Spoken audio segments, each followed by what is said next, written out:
welcome to the first devlog of Räfven, my indie game project that blends together game design, architecture, and stop-motion inspired visuals. It's a third-person adventure game made with clay and foam models, taking inspirations from stop-motion movies and games such as Coraline and The Midnight Walk. In this video, I will share the development process with you and hope that you'll be drawn into my own little world that I have created.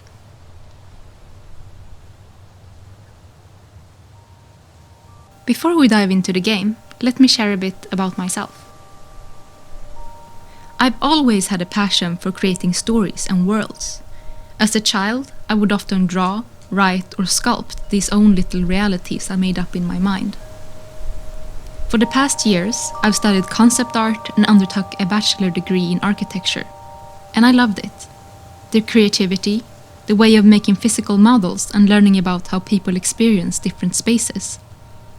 But I also realized I wanted to keep telling stories and be more free in my creativity than what architecture could offer.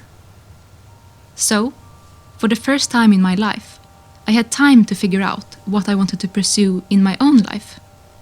So I started doing what I loved before, making stories, drawing, and sculpting. What if I combined all my passions into one project? So, what is Räfven? In Räfven, you'll be awakened by an orb of light, seeing the world around you for the first time. You follow this light to explore new environments and solve puzzles to advance in this world, while meeting new characters along the way. I want this game to give a sense of mystery and wonder, hoping that each encounter feels compelling and sometimes a bit uncanny.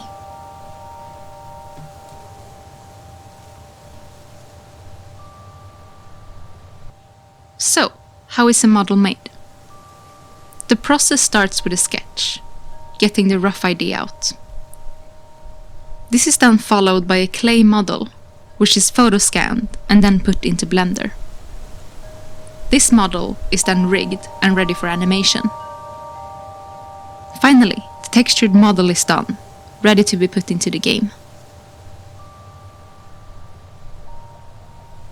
The foam models are made in a similar way, using a hot wire to cut the foam. I think this process breathes a lot of life into the world. The texture and the irregularity of the models makes them feel unique and alive in my eyes.